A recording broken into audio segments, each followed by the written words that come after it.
صل على سيدي اللهم صل على محمد اللهم صل على سيدي اللهم صل على محمد। আচ্ছা, আলহামদুলিল্লাহ। তাহলে এখন আমরা আসি, আমরা এখন কি দেখব? আমরা এখন রিফ্লেক্স বা জার্ক দেখব। আচ্ছা, তো রিফ্লেক্স বা জার্ক নিয়ে আপনাদের সবারই কম বেশি আইডিয়া আছে। আমি জাস্ট ব্রিফলি আপনাদেরকে ব্যাকগ্রাউন্ড নলেজটা একটু দিয়ে আমরা শুরু করতে যাচ্ছি। তো দেখেন, আমাদের রিফ্লেক্স বা জার্কের মধ্যে সবচেয়ে প্রোটোটাইপ একটা এক্সাম্পল হচ্ছে নি জার্ক বা নি রিফ্লেক্স। তো দেখেন, মনে রাখবেন এক একটা রিফ্লেক্স বা জার্ক স্পাইনাল কর্ডের এক একটা নির্দিষ্ট সেগমেন্ট দিয়ে রেগুলেট হয়। এটাকে আমরা বলি যে স্পাইনাল লেভেল। এটাকে আমরা কি বলি? Spinal level. যেমন এই যে আমাদের নি রিফ্লেক্স, এই নি রিফ্লেক্সটা আমাদের কোন কোন স্পাইনাল লেভেল দিয়ে রেগুলেট হয়? সেটা হচ্ছে L3 এবং L4, এই দুইটা স্পাইনাল লেভেল দিয়ে নি রিফ্লেক্সটা হয়ে থাকে। ওকে, আচ্ছা। সো এখন দেখেন, আমরা যখন আমাদের এই হ্যামার দিয়ে প্যাটেলার টেন্ডন, এই যে প্যাটেলার টেন্ডনে যখন হিট করব, তো আপনারা জানেন যে প্যাটেলার টেন্ডন বেসিক্যালি হলো কোয়াড্রিসেপস মাসলসগুলোর যে এন্ড পয়েন্ট, এগুলো একসাথে হয়েই এই প্যাটেলার টেন্ডনটা তৈরি হয়।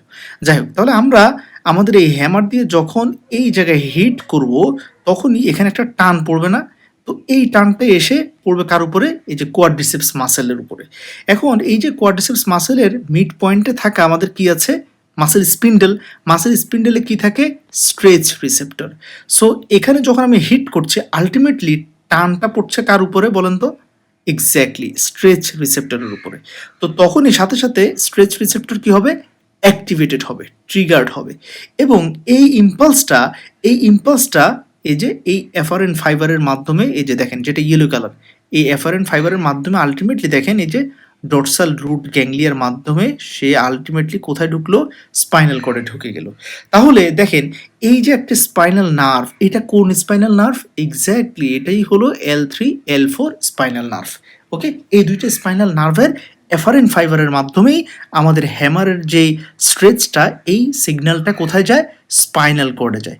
স্পাইনাল কর্ডের কোন কোন লেভেলে? একই কথা, L3 নার্ভের মাধ্যমে L3 স্পাইনাল লেভেলে, আর L4 নার্ভের মাধ্যমে L4 স্পাইনাল লেভেলে, দুইটা স্পাইনাল লেভেলে ঢুকে গেল।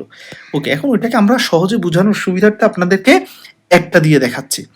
ওকে, সো এখন এখানে যখন ইম্পালসটা আসলো, আমরা এটা একটু এখন মুছে দিই। দেখেন, তো এখানে ইম্পালসটা আসার পরে দেখেন, ভালো করে খেয়াল করেন, এই যে আমাদের যে এফারেন ফাইবারটা, এটার দুইটা ব্রাঞ্চ বের হবে। এই যে এখানে একটা ব্রাঞ্চ আর এখানে আরেকটা ব্রাঞ্চ। ওকে, সো এই যে একটা ব্রাঞ্চ হচ্ছে সরাসরি আমাদের অ্যান্টেরিয়র হর্ন সেল, অর্থাৎ এই যে এটা হচ্ছে আমাদের অ্যান্টেরিয়র হর্ন সেল, অর্থাৎ এটাই হলো আমাদের এখানে লোয়ার মোটর নিউরনটা। হ্যাঁ, এটা হচ্ছে এফারেন্ট নিউরনের ফাইবার, আর এটা হচ্ছে মোটর নিউরন। সো এটাই হচ্ছে লোয়ার মোটর নিউরন, যেটাকে আপনারা কি বলেন?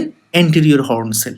ওকে, এখন দেখেন, এখানে আমাদের এফারেন্ট নিউরনটা একটা ব্রাঞ্চ সরাসরি কাকে দিয়ে দিয়েছে? এই যে লোয়ার মোটর নিউরনকে দিয়ে দিয়েছে। আর আরেকটা ব্রাঞ্চ দেখেন, এই যে আরেকটা ব্রাঞ্চ, এই ব্রাঞ্চটা এখানে আরেকটা যে লোয়ার মোটর নিউরন আছে, এই লোয়ার মোটর নিউরনের সাথে এই ব্রাঞ্চটার সরাসরি যোগাযোগ হয় নাই। মাঝখানে একটা ইন্টার নিউরন ঢুকে গেছে। মাথায় রাখতে হবে, এটা খুবই সিগনিফিকেন্ট পয়েন্ট। এখন আপনারা একটু ভালো করে খেয়াল করেন যে এখানে আমরা কয়টা লোয়ার মোটর নিউরন দেখতে পাচ্ছি? এই অ্যান্টেরিয়র হর্নের মধ্যে দুইটা, এই যে একটা, এই যে একটা। এখন দেখেন, এই অ্যান্টেরিয়র হর্ন সেলটা, এই যে তার একজন, এই একজনটা কোথায় আসছে একটু ভালো করে খেয়াল করেন তো, কোথায় আসছে? এক্স্যাক্টলি এখানে।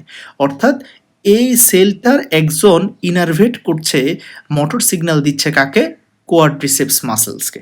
এবং এই নিউরনের সাথে এফারেন্ট নিউরনের সিনেপসটা ডিরেক্ট হয়েছে। দেখেন, মাঝখানে কোনো কি নাই? ইন্টার নিউরন নাই। ফলে এই নিউরনটা যখন ট্রিগার্ড হয়েছে আমার হ্যামারের স্ট্রেচের কারণে, সাথে সাথে সে এখানে স্পাইনাল কর্ডে এসে কাকে অ্যাক্টিভ করে দিল? এই মোটর নিউরনটাকে অ্যাক্টিভ করে দিল। এবার এই মোটর নিউরনটা তখন একটা মোটর সিগন্যাল পাঠালো কোথায়? এই যে আমাদের কোয়াড্রিসেপস মাসেলে। সাথে সাথে কোয়াড্রিসেপস মাসেলসটা কি করবে? তখন কন্ট্রাকশন করবে। আর কোয়াড্রিসেপস মাসেল যখন কন্ট্রাকশন করবে, দেখেন, তখনই আমাদের পাটা কি হবে? উপরের দিকে উঠে যেতে চাইবে। এখন ব্যাপার হলো যে কোয়াড্রিসেপস একা চাইলেই কন্ট্রাকশন করে এই যে নিয়ের এক্সটেনশন করতে পারে না, তাকে অবশ্যই হেল্প করতে হবে কে? Exactly hamstring. কারণ এই যে হ্যামস্ট্রিং মাসল নিচে বসে আছে, এই হ্যামস্ট্রিং মাসলও যদি কন্ট্রাকশন করে তাহলে কোয়াড্রিসেপস চাচ্ছে আমাদের নিকে কি করতে? এক্সটেনশন করতে। কিন্তু হ্যামস্ট্রিং যখন আবার কন্ট্রাকশন করবে, হ্যামস্ট্রিং আবার নিকে কি করবে? এদিকে ভিতরের দিকে টেনে রাখবে। ফলে তখন কিন্তু আমি যত জোরে এখানে পিটাপিটি করি আমার নি রিফ্লেক্স আমরা এলিসিট করতে পারবো না। দ্যাট মিনস নি জার্ক বা নি এক্সটেনশন এটা তখনই হবে যখন কোয়াড্রিসেপসের কন্ট্রাকশন হবে আর এখানে যে এই যে হ্যামস্ট্রিং মাসেল আছে এই হ্যামস্ট্রিং মাসেলের রিল্যাক্সেশন হবে। এক্স্যাক্টলি এখানে হচ্ছে মেইন ব্যাপারটা। এখন দেখেন এই যে আমাদের যে এফারেন ফাইবারটা, এফারেন নিউরনের এই যে আরেকটা ব্রাঞ্চ, এই ব্রাঞ্চটা এই যে ইন্টারনিউরনের সাথে সিনেপস করলো, তারপরে এই ইন্টারনিউরনটা এই যে আমাদের আরেকটা যে লোয়ার মোটর নিউরন তার সাথে সিনেপস করলো, ঠিক আছে? এবং দেখেন এই লোয়ার মোটর নিউরনটা কাকে সাপ্লাই দিচ্ছে? দেখেন ভালো করে কাকে সাপ্লাই দিচ্ছে? এই যে হ্যামস্ট্রিং মাসেলকে। সো দেখেন এই যে আমাদের এখানে এফারেন্ট নিউরন এটা তো অ্যাক্টিভেশন, হ্যাঁ এটা তো অ্যাক্টিভেশন সিগন্যাল পেয়ে আসছে। সো ও কাকে অ্যাক্টিভ করবে? ও এখানে এই গ্রিন কালারের ইন্টারনিউরনকে অ্যাক্টিভ করবে। এখন গ্রিন কালারের ইন্টারনিউরন এটা হচ্ছে একটা ইনহিবিটরি নিউরন, তাকে যদি কেউ অ্যাক্টিভ করে সে তখন কোন ধরনের নিউরোট্রান্সমিটার রিলিজ করে? গাবা। সে তখন কোন ধরনের নিউরোট্রান্সমিটার রিলিজ করে? গাবা। এখন এই ইন্টারনিউরনকে বেচারা এফারেন নিউরনটা অ্যাক্টিভ করলো এই আশায় যে ভাই তুমি সামনের নিউরনগুলোকে অ্যাক্টিভ করে, এখন সে রিলিজ করে দিছে কি? গাবা, ইনহিবিটরি নিউরোট্রান্সমিটার। এখন এই গাবায়ের কারণে এখানে যে লোয়ার মোটর নিউরনটা যেটা কিনা আমাদের কাকে সাপ্লাই দিচ্ছিল? হ্যামস্ট্রিং মাসেলকে। এখন এই গাবা নিউরোট্রান্সমিটার এটা যেহেতু ইনহিবিটরি নিউরোট্রান্সমিটার, এই গাবা নিউরোট্রান্সমিটারের কারণে আমার এই লোয়ার মোটর নিউরনটা কি হবে? সে ইনঅ্যাক্টিভেটেড হয়ে যাবে। ওকে, সে সুইচড অফ হয়ে যাবে। ফলে এই যে আমাদের হ্যামস্ট্রিং মাসেল ও আসলে কি ধরনের সিগন্যাল পাচ্ছে? ইনহিবিটরি সিগন্যাল পাচ্ছে যে ভাই হ্যামস্ট্রিং মাসেল তুমি রিল্যাক্স হয়ে যাও। তখনই হ্যামস্ট্রিং মাসেলটা আস্তে কি হয়ে যায়? রিল্যাক্স হয়ে যায়। আর ওইদিকে সরাসরি সিনাপসের মাধ্যমে লোয়ার মোটর নিউরনের মাধ্যমে কোয়াড্রিসেপস মাসেল সিগন্যাল পেল কি? যে আমাকে কন্ট্রাকশন করতে হবে। ফলে কোয়াড্রিসেপস মাসেল কন্ট্রাকশন করে আর হ্যামস্ট্রিং মাসেল রিল্যাক্সেশন হয়। আলটিমেটলি দোনোজনের এগ্রিগেটেড ফাংশনের ফলে আমরা কি পাই? এই যে নিটা এক্সটেনশন করে, অর্থাৎ নি জার্ক আমরা পেয়ে থাকি। এই হচ্ছে মেইন ব্যাপারটা। এখন আসেন এই ব্যাপারটাকে আমরা একটা অ্যানিমেশনের মাধ্যমে আপনাদেরকে দেখাই। The knee-jerk reflex is an example of a reflex action. It helps the body maintain posture and balance. Now, let's see how this reflex action is carried out. When the tendon below the kneecap of a hanging leg is tapped, stretch receptors in the upper leg muscle are stimulated. They generate nerve impulses.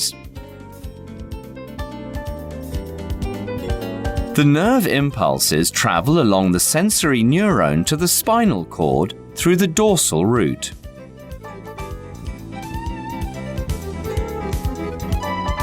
In the grey matter of the spinal cord, the nerve impulses are transmitted to a motor neuron. The motor neuron leaves the spinal cord through the ventral root. The nerve impulses finally reach the leg muscle. When the leg muscle is stimulated by the nerve impulses, it contracts and the leg kicks. আলহামদুলিল্লাহ, তাহলে একদম crystal clear ব্যাপারটা। ওকে, এখন আসেন খুব important আরেকটা information আপনাকে জানতে হবে। বেসিক্যালি এই ইনফরমেশনের উপরেই আমরা আসলে ক্লিনিক্যাল এক্সামিনেশনটা করে থাকি। সেটা হলো দেখেন এই যে আমাদের স্পাইনাল লেভেলে যে লোয়ার মোটর নিউরনগুলো আছে বা অ্যান্টেরিয়র হর্ন সেল আছে, তাই না? এই যে দেখেন এই যে লোয়ার মোটর নিউরন বা অ্যান্টেরিয়র হর্ন সেলগুলো, এই যে এই দুইজন ওরা হচ্ছে কি হাইপার, অর্থাৎ বাসার ছোট ছেলে সবসময় হাইপার হয়ে যায়। ছোটখাটো বিষয়ে সে খুব বেশি হাইপার হয়ে যায়, রিয়্যাক্ট করে বসে। এখন তাকে কন্ট্রোল করার জন্য, তাকে বোঝানোর জন্য, মেজাজ ঠান্ডা করার জন্য বাসায় থাকে কে? সিনিয়ররা, বড় ভাই, বাবা। আচ্ছা, এখন এই যে বাসার সিনিয়র তারা কে? তারা হলো এক্স্যাক্টলি আমাদের আপার মোটর নিউরন। এই যে উপর থেকে আসা আপার মোটর নিউরন। ওকে, এই আপার মোটর নিউরনের অরিজিন হলো কোথায়? ওই যে একদম আমাদের সেরেব্রাল কর্টেক্সে। ওকে, এখন এই আপার মোটর নিউরনের কাজ হলো যে এই যে স্পাইনাল লেভেলে যে লোয়ার মোটর নিউরন বা অ্যান্টেরিয়র হর্ন সেল আছে ওরা যাতে অতিরিক্ত মোটর সিগন্যাল পাঠাতে না পারে। কোথায়? এই যে মাসেল ফাইবারের কাছে। তাহলে দেখেন, তাহলে ওরা অলওয়েজ, এই যে আপার মোটর নিউরনগুলো অলওয়েজ তাকে একটু সাপ্রেস করে রাখে, ইনহিবিট করে রাখার চেষ্টা করে, যাতে অতিরিক্ত হাইপার হতে না পারে লোয়ার মোটর নিউরন। এক্স্যাক্টলি এই যে লোয়ার মোটর নিউরনকে তারা কি করে রাখে? কিছুটা সাপ্রেস করে রাখে। এখন কোনো কারণে যদি এই আপার মোটর নিউরনে লিশন হয়, অর্থাৎ ধরেন এখানে কাট অফ হয়ে গেছে, এখানে কাট অফ হয়ে গেল, অথবা একদম সেরেব্রাল কর্টেক্সে স্ট্রোক হলো, হ্যাঁ, অথবা এই স্পাইনাল লেভেলের উপরের স্পাইনাল লেভেলে কি হলো? লিশন হলো, কাট সেকশন হয়ে গেল। সহজ ভাষায় তখন কি হবে? এই যে স্পাইনাল লেভেলে যে লোয়ার মোটর নিউরনগুলো আছে তাদেরকে এখন আর কেউ বুঝাচ্ছে না যে ভাই তুমি ঠান্ডা থাকো, এই কথাটা বলার আর কেউ নাই, বাসায় কোনো কি নাই, সিনিয়র নাই, গার্জিয়ান নাই। এখন তখন আমি যখনই এখানে কি করব? হ্যামার দিয়ে ট্যাপ করব, সাথে সাথে এই অ্যাফারেন্ট সিগন্যালটা যখন এখানে আসবে তখন এই লোয়ার মোটর নিউরনগুলো কি করবে? তারা অতিরিক্ত পরিমাণে সিগন্যাল, মোটর সিগন্যাল সেন্ড করবে। কোথায়? এই যে মাসেল ফাইবারে। অথচ তাদেরকে উপর থেকে কেউ সাপ্রেস করার নাই এই আর্কটাকে। ফলে তখন কি হবে? Excessive motor signal will be send to corresponding skeletal muscle. ফলে এই স্কেলিটাল মাসেলটা তখন অতিরিক্ত ফোর্সফুলি কন্ট্রাকশন করবে। তখন খুব হঠাৎ করে সাডেনলি এখানে কি করবে? খুব দ্রুত নি এক্সটেনশন হবে, যেটা নর্মাল মানুষের চাইতে অনেক স্পিড হবে, ফোর্সফুলি হবে। এটাকে আমরা বলি ব্রিস্ক। নি জার্ক ইজ ব্রিস্ক বা এক্সাজারেটেড। ওকে, তাহলে আমাদের রিফ্লেক্সটা এক্সাজারেটেড হবে কখন? যদি আপার মোটর নিউরন লিশন থাকে। এটা সেরিব্রাল কর্টেক্সে ডিরেক্ট সেল বডিতে লিশন হইতে পারে, অথবা যেই স্পাইনাল লেভেলে রিফ্লেক্সটা রেগুলেটেড হতো সেই স্পাইনাল লেভেলের উপরের স্পাইনাল লেভেলে কাট সেকশন হয়ে গেছে। সহজ ভাষায় লোয়ার মোটর নিউরনগুলো কি পাচ্ছে না? আপার মোটর নিউরনের ইনহিবিটরি কোনো রেগুলেশন পাচ্ছে না। এই কারণেই তখন রিফ্লেক্সটা কি হবে? এক্সাজারেটেড হবে। এটাকে আমরা বলি ব্রিস্ক রিফ্লেক্স বা এক্সাজারেটেড রিফ্লেক্স অর জার্ক। ঠিক আছে, এই হচ্ছে আমাদের মেইন ব্যাপার। আলহামদুলিল্লাহ।